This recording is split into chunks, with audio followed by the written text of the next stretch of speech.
Welcome back to the channel, guys. Glad to see you. Please hit that like, subscribe, and please comment below. Hope you guys have been well. We haven't been on here for a while. We've been doing a bunch of stuff to the GTO. As you may have saw in the last video, I did a little review on the AMG C63S that we have. Just to show you what's going on. And the weather's been crappy here in St. Louis. We got more shit outside tonight. Actually this week, so I haven't been doing anything outside. I thought I'd share with you. I'm going to bust out and work on the paint on the GTO a little bit, and thought I'd share it with you guys. Those of you who have been on the channel for a while know we've got the 1969 GTO, and we've been working pretty steadily on it. I haven't done a whole lot of video stuff, but we have got a lot done. Right now it's up in the air because we are putting new U-joint in the rear. I had one in there and it wasn't a very good U-joint, so I got a new one from O'Reilly Auto Parts. So we'll get that on. And what I'm up to tonight is, in the past, when I put these badges on, I went ahead and did a cut and finish on the paint here, which, as you can see, it's knocked down very well. I just didn't want to have to be taking these out and off, and so before I put the badges on here, and when I also put the rear corner lights in, I buffed these as well, but so what I did is buffed around these and got the paint all night looking nice. As you go down here, you can kind of see it gets into here, it gets some orange peel in it, which I'm not sure is coming up in the camera, but the paint's all good on it, but this is a fresh paint job. Again, you can see how nice and smooth the paint is there where I buffed it. And then you get up into here, and I don't know if it's showing up or not. I may have to get a flashlight here for you guys to see this. But there's a lot of orange peel in the paint. So this is fresh paint. Fresh, when I say fresh, it's 2 years old. And what I'm going to do tonight is, first I'm going to wipe this down with some, here's my supplies, but just some quick detailer to get the dust from the garage off of it. But in the paint, you can see there are some nubs in the paint. You see there, and then a scratch right there. So I have been stacking some stuff on here. And just a little story, my nephew Jeremy, who's also my partner, was here from Alaska. He lives in Alaska now, but when he came to look at the car 2 weeks ago, he's like looking at the paint. He's like, what the hell did you do to our brand new paint? So anyway, I am going to hit it with a buffer and see if we can't clear. Here's our paint supplies. Again, just using a quick detailer and a rag to wipe it down, just get the dust off of it, and make sure that the paint doesn't have any grit in it that's going to screw anything up. We've got Ultra Cut, Meguiar's, and I've got the Ultra Finishing Polish, which we'll finish up with. Requisite Bud Light. And I'm hoping those nibs come out. If they don't, we got two more aggressive things we can do to it. One, instead of using the DA, dual action sander, we've got the rotary Makita, which I can crank up. But several pads here. These are a medium pad. This is a pretty harsh pad. And here's a finishing pad. And then again, if the nubs don't come out, I've got some 2000 wet and dry. And I'll use my mix of diluted water, not simple green. Diluted distilled water. I've got a 70 IPA isopropyl alcohol mixed with about 50% water. Squirt that down to keep this from scratching the finish to holy hell. And then we're using the dual action sander that I got from Amazon probably 2 years ago, but that's what I use. Dual action polisher, not sander. So let's get to it. A little brief things we did get, which I didn't put into videos. We did get the chrome trim around the glass, the base trim at the bottom of the windshield, and so there's some more trim that goes on here, which I'll do when the paint gets done. And then I've got another chrome strip that goes around here, and then again the trim that goes around the glass. But again, these top edges, I'm not sure if they're showing up, are not really great finished, so we'll get those sanded and finished and buffed as they needed to get the paint looking good. And again, I can feel another nib in the paint right there. I don't know if you can see it, but there's a lot of those in there. Again, there's one there, one there. There's not a ton, but there's enough of them that may take a little bit more aggression with something more than a polisher. So first things first, we'll get the roof wiped down.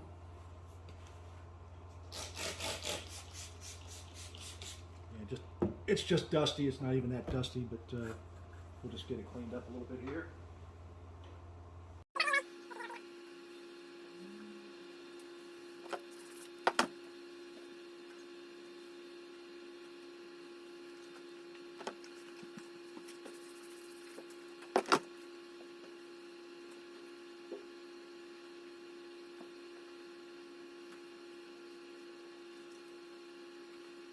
Some of you guys may be thinking, why is this so much different than any other cut and polish or buff job? And so this is brand new paint. The car was painted, yikes, 2 years ago. I got it back this month, February, and just haven't messed with it. Been doing all the mechanical stuff and getting all the restoration stuff done, and we're just getting the car done. We got locks to do, this U-joint, finishing up some stuff on the inside. And again, if you've been watching the videos, you know I'm waiting for a passenger side glass for the door. Other than that, the car is pretty much done. So it's time to start getting into details like the paint work. And I just want to share with you what we're going to do to this brand new paint.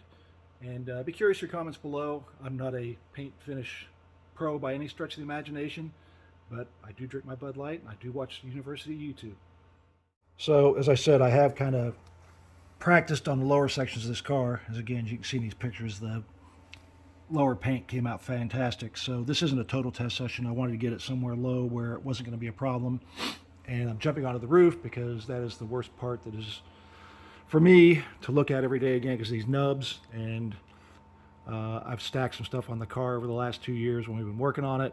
It was at storage in my other garage, and we kept getting parts, and I was out of space with the race car in there, yada yada yada. So I did have stuff on top of the car, and it's got some minor scratches in it from putting stuff on here. None of it's through the clear coat, I'm sure, but we'll get that stuff out of there so you can see it. But this is fresh, again, new paint, not fresh paint. Fresh as in virgin, new as in virgin, and let's see how it comes up. So I'm going to start right into the ultra cut with a medium cut pad, and you can't have too many pads. I know a lot of guys clean them and this and that and the other thing. I've got 3 because I'm sure I'll go through 2, may not go through 3, and I'll use this pad with the ultra cut cutting compound, and then I'll jump onto a finishing pad for the polishing section. I did pull my pieces of tape off there. I know where they are, and I kind of know about where they are, so this will be straight in from here. And my other piece that was the one I wanted to draw your attention to is straight in from this one. So there is the before. You can see the scratches from having stuff on the roof, and we'll get to buffing this, and I'll show you the after. Among other things I do, I squirt my pads down a little bit, get them wet, rub the moisture in. I don't like getting these dry pads on the car. Even if you are putting compound on, the pads can possibly have something in them, so I get that out, make sure there's nothing on there, and then try and soften the pads up before we go getting the compound on there. So before my first round with the polish, I'll go in and squish the polish into the pad. Again, try and soften the pad up, get as much in here as possible on the first time around. Everybody's always so picky about making sure their paint's good, and then they don't do this and then wonder why they're scratching the crap out of their finish before they even start.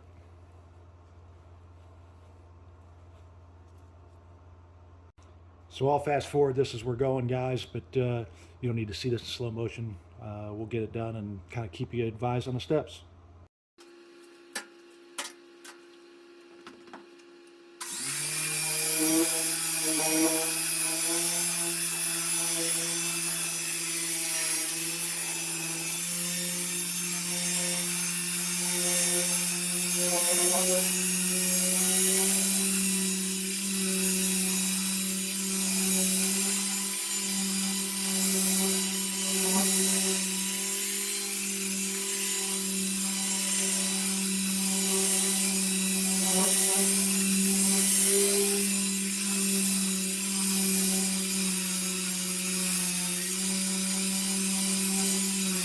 So before I wipe this off, let's see if you guys can see it in the camera. It might be a little tough, but let's see if we can find it here. So there's some hairline scratches. I think you can see it right there in the light. So you might have saw I was kind of rubbing down on those a little bit. And there's also some more of those nibs that are in here right there, if you can see them. So I wanted to buff it, see if I can get those knocked down at all. Now you can't feel them, but they are clearly in the paint. I can feel that one a little bit. There's another one right beside it that's right there that you cannot feel. But before you take the compound off, you can kind of see where the bad spots are. So there was a pretty decent scratch here for me setting stuff on it. It's still there. We're gonna hit it with the buffer a little more, see if those will come out. But overall, I'll wipe it off here in a second. You can kind of see what it looks like on this piece, and then we'll go back over to here where I haven't touched it yet. Okay, so there are 3 nibs there together that you can see that are gonna piss me off. There's another one right there. So right there, right there, right there, and right there. Now why they're all 3 together like that? Poor paint booth prep, and the guy probably got the paint on a little bit wet, which I think is probably what caused that. I've painted a few cars, I haven't done a lot, but overall it looks very good. I haven't done anything here yet, but let's see if we can, you can see the minor scratches in it there, and here it's come up very well except for where those nibs are. I don't know if you can tell side to side. I got it to right here on buffing this 2 foot by 2 foot section, so I'm going to do the roof in quarters, but I'm going to give this a little sand right in here, as I told you with the 2000, and let's see what comes up. So when I get to the end of these projects, I use Avalon King ceramic coating, and when I get done with these blocks, I always keep them, and here's why. They make perfect sanding blocks, especially on flat surfaces. It's got a little bit softer section of it right here, but I will use that, or I'll use this side if I need a little bit more harsher sand. But these make great sanding blocks when you're doing little detail work like this.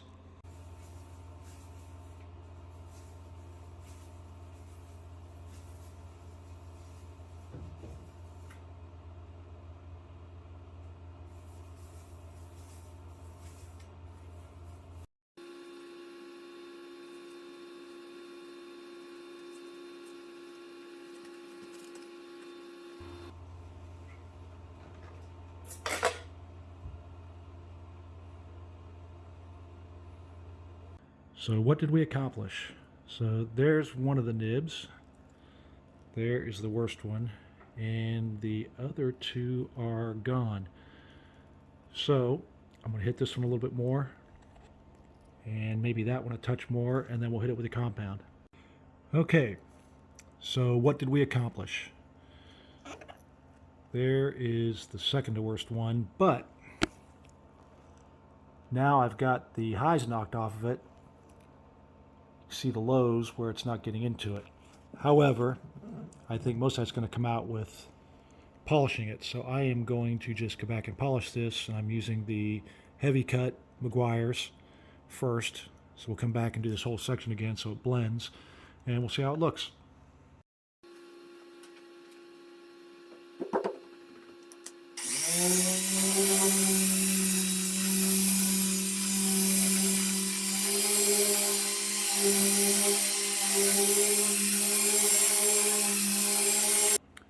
Okay, so this is before we wipe it off, and this is about the area where the problem was, so let's wipe it off and see how we look.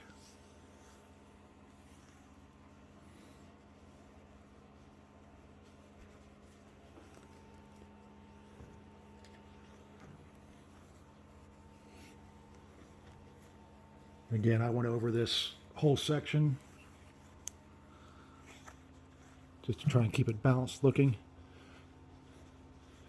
You may have just seen there's some dry compound that comes off of this, so you want to change your pads quite often. Okay, so you can still see, I'm going to have to hit this again, but it's coming up nice. You cannot see, right there you still can a little bit right above the light. You can still see one of those nibs, but I am not going to get down on it any more than that.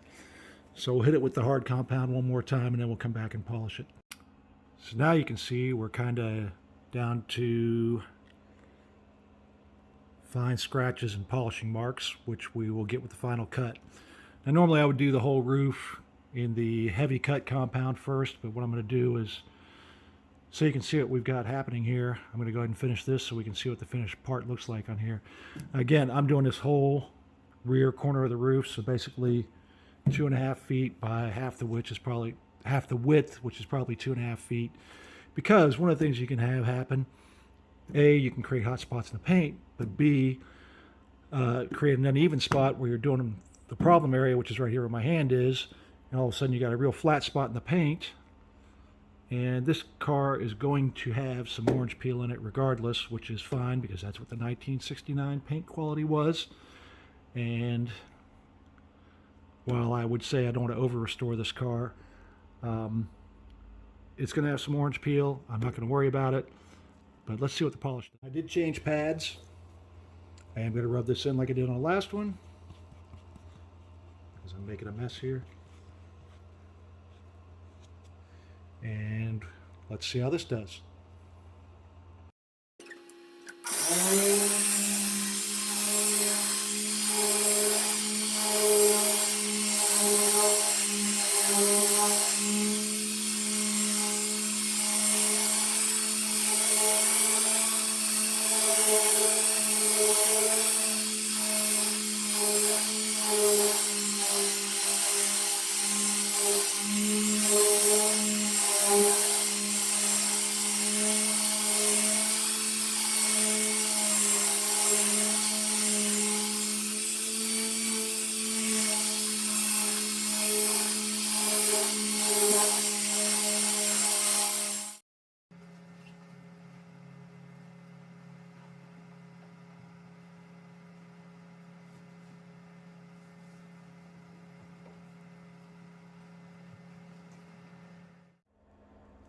So there you go. So I put tape around it because I was starting to lose where I was. But I got a couple little fine hair scratches you can see in there. So again, just for a point of reference, guys, I did the back corner of the roof. There was 2 nibs I marked for you. That's one that I have not done. And that's where the one was that I did do. So they do come out. There, sorry, a little better focus. They do come out. It took about a half an hour to get those out. And I'm pretty happy with that. And now we'll get on to buffing the rest of the roof. So, after about an hour and a half total, there is the roof. And here's what I used. Didn't really use that except just to wipe the dust off. That's the heavy cut I used to get the bad scratches out that I had from putting stuff on the roof. That's the ultra finishing polish. Now I actually like the 3M polish better, but this is all I had. And when I do the rest of the car, I'm going to find some 3M because I really didn't like the way this goes on and off. And then, you guys know if you've watched my channel that I am an Avalon King fan. However, on my show cars, this particular car, the race car and stuff that I end up cleaning and waxing and stuff a lot, I use a regular wax on. And in my opinion, it's just as deep, if not deeper, than the ceramics. Now there's going to be some guys that will argue with me differently. However, in my experience, whether it's black, blue, whatever, on the cars that I'm going to be rubbing a lot, I prefer to use a wax. So getting into wrapping up this video, again, sorry I haven't downloaded it in a while, guys, but I did want to share this with you. That's my process. I'm going to go on finishing the rest of the car. The roof is done, which is the biggest single section. I've got too many at the moment, so it's a little squished up to do much more than that. So I will get back into doing the sides and probably do the hood while the weather's crappy and I can do the top of that. That's not a big deal now, but to get on the sides, I'll have to get on my little rolling stool. rolling stooler, my rolling stool, to get the low spots, so, and the sides be a lot easier. So I'll get into that next week. Get the U-joints on. I probably won't make a video of that. If you guys have been fooling around with your cars long enough, you got to put a U-joint in the rear diff. So anyway, hope you guys are well. Again, please hit that like, subscribe, and please follow and comment below, and share the video around. Help us grow the channel. Hope you all are well. Hope you're getting better weather than St. Louis. Again, we've had a rough last 2 weeks, but think about us poor guys in the Midwest, and hope you guys are all well wherever you are. Take care.